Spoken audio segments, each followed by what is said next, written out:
નમસ્કાર દર્શક મિત્રો, દિલોક સત્તા શોમાં આપનું સ્વાગત છે। દેશના વિવિધ રાજ્યોમાં નવી હવામાન પ્રણાલીના સક્રિય થવાથી ફરી એકવાર મોસમી પ્રવૃત્તિ શરૂ થઈ ગઈ છે। ચોમાસાના વિદાય પછી પણ ગુજરાત સહિત અનેક રાજ્યોમાં વરસાદે ધનાધન બેટિંગ કરીને અનેક વિસ્તારોને પાણી કરી નાખ્યા છે। આને મિની મોન્સૂન તરીકે જોવામાં આવી રહ્યું છે। જો કે અરબી સમુદ્ર અને બંગાળની ખાડીમાં ચક્રવાત પરિભ્રમણના પગલે ચક્રવાત મોન્થાના કારણે દેશના અનેક ભાગોમાં વરસાદ જોવા મળી રહ્યો છે અને હવે આવામાં એવા સમાચાર સામે આવ્યા છે કે હવામાન વિભાગને આગાહી કરી છે। આગાહી અનુસાર આ ચક્રવાત મોન્થા બંગાળની ખાડી ઉપર ઉત્તર પશ્ચિમ તરફ આગળ વધી રહ્યું છે, જે આજે એટલે કે 28 ઓક્ટોબરના રોજ તીવ્ર ચક્રવાતી વાવાઝોડામાં ફેરવવાની ધારણા છે। હવામાન વિભાગે આગાહી કરી છે કે બંગાળની ખાડીમાં ઉદ્ભવેલું વાવાઝોડું મોન્થા એ મંગળવારે સાંજે અથવા તો રાત્રે આંધ્રપ્રદેશમાં દરિયાકાંઠે ટકરાઈ શકે છે।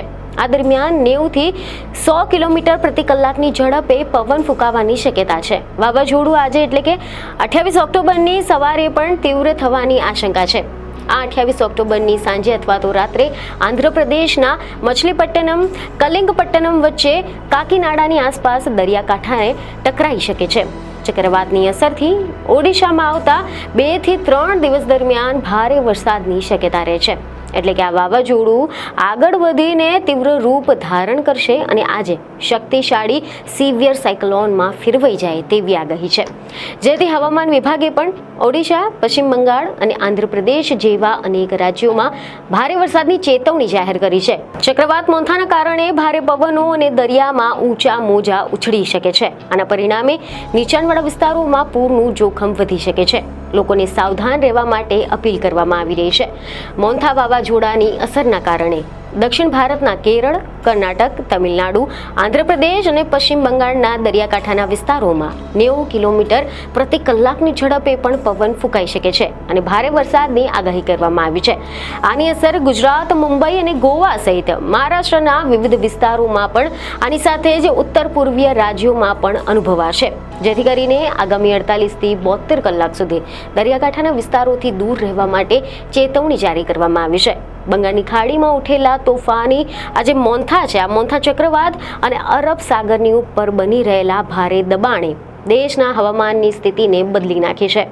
એવા સામે આવે છે કે ભારતીય હવામાન વિભાગના એવી આગાહી કરી છે કે આગામી 4 થી 5 દિવસ સુધી દેશના ઘણા બધા વિસ્તારોમાં વરસાદ થશે। ચક્રવાતના કારણે આંધ્રપ્રદેશ, ઓડિશા અને તમિલનાડુમાં ભારે વરસાદ અને પવનની ચેતવણી જારી કરવામાં આવી છે, તો ઉત્તર પ્રદેશના પણ ઘણા બધા ભાગોમાં અચાનક હવામાન બદલાઈ ગયું છે। છત્તીસગઢ, મધ્યપ્રદેશ, ઝારખંડ, ઉત્તર પ્રદેશ, બિહાર અને દિલ્હી NCR સુધી તેની અસર જોવા મળી શકે છે અને આ બધામાં IMDએ ઓડિશાના અને અનેક દક્ષિણ તેમજ દરિયાકાંઠાના જિલ્લાઓ માટે ખાસ રેડ એલર્ટ, ઓરેન્જ એલર્ટ અને યલો એલર્ટ પણ જાહેર કર્યા છે, જેથી કરીને આંધ્રપ્રદેશ સરકારે પણ ચક્રવાત મોન્થાના આગમનની અપેક્ષાએ રાહત અને આવશ્યક પુરવઠા માટે અનેક એક્શન પ્લાન તૈયાર કર્યા છે। સેનાની ટીમો પણ એલર્ટ પર છે। ઓડિશાના મહેસૂલ અને આપત્તિ વ્યવસ્થાપન મંત્રી સુરેશ પૂજારીએ આ અંગે જાણકારી આપી હતી કે રાજ્યના તમામ 30 જિલ્લાઓને એલર્ટ પર રાખવામાં આવ્યા છે અને કર્મચારીઓ અને મશીનરી બચાવ તેમજ રાહત કામગીરી માટે તૈયાર થઈ ગઈ છે। મુખ્યમંત્રી ચંદ્રબાબુ નાયડુએ અધિકારીઓને વાવાઝોડાને લઈને સૂચનાઓ આપી છે। આંધ્રપ્રદેશમાં 11 જેટલી NDRF, 12 જેટલી SDRF ટીમો તૈનાત કરવામાં આવી છે। ફાયર સર્વિસ, તરવૈયાઓ અને એમ્બ્યુલન્સ પણ તૈયાર રાખવામાં આવ્યા છે। રાહત માટે ભંડોળ પણ જારી કરવામાં આવ્યું છે। તટીય વિસ્તારોના લોકોને તરત જ રાહત કેન્દ્રોમાં ખસેડવાના આદેશ આપવામાં આવ્યા છે। તો બીજી તરફ એવા અહેવાલો છે કે ગુજરાત અને મહારાષ્ટ્રના કેટલાક ભાગોમાં પણ ભારે વરસાદની આગાહી છે। આ સમયગાળા દરમિયાન કોંકણ, મુંબઈ અને ગુજરાત તેમજ સૌરાષ્ટ્રના કેટલાક ભાગોમાં ભારે વરસાદ નોંધાશે અને ખરાબ હવામાનની સૌથી વધુ અસર એ ભાવનગર, વેરાવળ, મહુવા, અમરેલી, દીવ, જૂનાગઢ, સોમનાથ, બરોડા, અમદાવાદ, આણંદ અને ગાંધીનગરમાં ચાલુ રહેશે। IMDએ એવી જાણકારી આપી છે કે આ વલણ આગામી 3 થી 4 દિવસ સુધી ચાલુ રહેશે। આ સિવાય મધ્ય ઉત્તર પ્રદેશમાં પણ વરસાદનો નવો દોર શરૂ થવા જઈ રહ્યો છે। હવામાન વિભાગે સંકેત આપ્યો છે કે કાનપુર સહિત અનેક જિલ્લાઓમાં વરસાદ ચાલુ રહેશે। IMD મુજબ બુંદેલખંડના ઘણા બધા જિલ્લાઓ જેમાં બાંદા, હમીરપુર, મહોબા, લલિતપુર, ઝાંસી, લલિતપુર, કાનપુર, ફતેહપુર અને સાથે જ દેહાત, ઓરૈયા, ઇટાવા, મેનપુરી, ફિરોઝાબાદ અને આગ્રાનો સમાવેશ થાય છે. 28 ઓક્ટોબર દરમિયાન એટલે કે આજે વરસાદની ચેતવણી જારી કરવામાં આવી છે. આ ઉપરાંત એવા સમાચાર છે કે બિહારમાં છઠના તહેવારને બગાડવાની તૈયારીમાં હવામાન હતું. 28 થી લઈને 29 ઓક્ટોબરના રોજ બાંકા, જમુઈ, કૈમૂર, ભાગલપુર, મુંગેર અને નવાદા સહિતના ઘણા બધા જિલ્લાઓમાં ભારે પવનની સાથે ભારે વરસાદની ચેતવણી છે. જોકે આંધ્રપ્રદેશ, તેલંગાણા, ઓડિશા જેવા રાજ્યોમાં વાવાઝોડાની સ્થિતિના પગલે હવામાન વિભાગે કેટલીક સલાહો આપી છે. જેમ કે વાવાઝોડાની અસરગ્રસ્ત વિસ્તારોમાં માછીમારી ન કરવા જવું, સમુદ્રથી દૂર રહેવું, દરિયા કિનારે જે ઝૂંપડામાં રહેતા લોકો છે તે લોકોને સલામત જગ્યાએ જતા રહેવું, વાવાઝોડા દરમિયાન ઘરમાં જ રહેવું, બહાર ન નીકળવું, હોડીમાં મુસાફરી ન કરવી. હાલમાં સમુદ્રની સફર સુરક્ષિત રીતે નથી, જેથી કરીને ઝાડ, વીજળીના થાંભલાથી પણ દૂર રહેવું. વાવાઝોડા દરમિયાન વીજળીના સાધનોના પ્લગ કાઢી નાખો, પાણી ભરાયું હોય તેવી જગ્યાએથી દૂર રહો. રોડ અથવા તો હાઈવે માર્ગો છે, હવાઈ માર્ગની મુસાફરી સીમિત કરી દો. હવામાન ખાતાની જે આગાહી છે તેની અપડેટ પર સતત નજર રાખો. જરૂર પડે તો સલામત જગ્યાએ જતા રહેવાની તૈયારી રાખો. મહત્વનું છે કે ભારતના દરિયામાં ચોમાસાના પહેલા એપ્રિલ અને મે મહિનામાં વાવાઝોડા સર્જાવા માટેની સૌથી વધારે અનુકૂળ પરિસ્થિતિઓ માનવામાં આવે છે અને આ 2 મહિનામાં ઘણા બધા વાવાઝોડા સર્જાતા રહે છે.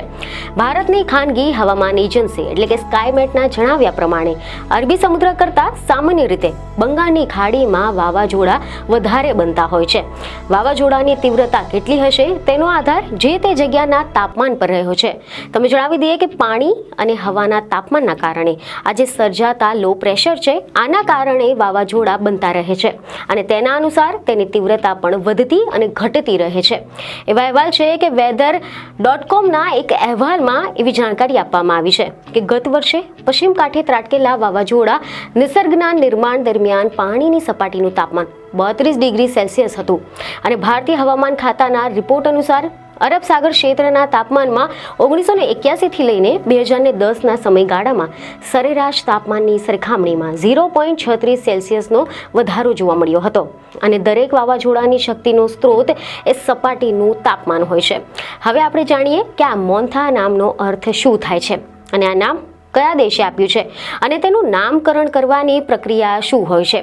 તો મીડિયામાંથી એવા અહેવાલો સામે આવ્યા છે કે ઉત્તર હિન્દ મહાસાગર ક્ષેત્રમાં બનતા ચક્રવાતોના નામ તે પ્રદેશના દેશો દ્વારા રજૂ કરવામાં આવે છે. ચક્રવાતોના નામ તેમના આવતા પહેલા નક્કી થઈ જાય છે.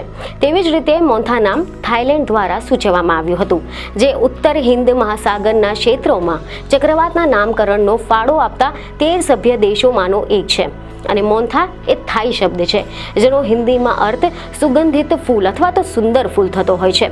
નવી દિલ્હી સ્થિત પ્રાદેશિક વિશેષ હવામાન કેન્દ્ર એટલે કે RSMC દ્વારા આપવામાં આવે છે, જેનું સંચાલન ભારત હવામાન વિભાગ એટલે કે IMD દ્વારા વિશ્વ હવામાન સંગઠન એટલે કે WMO અને સંયુક્ત રાષ્ટ્રના આર્થિક અને સામાજિક આયોગ ફોર એશિયન એન્ડ પેસિફિકની દેખરેખ હેઠળ કરવામાં આવે છે. અને આ ક્ષેત્રોમાં વાવાઝોડાના નામ આપનારા દેશો Bangladesh, Bharat, Maldives, Myanmar, Oman, Pakistan, Sri Lanka, Thailand, Yemen, Iran, Qatar, Saudi Arabia, સંયુક્ત અરબ અમીરાત એટલે કે UAE છે અને દરેક દેશ 13 નામોની યાદી આપે છે.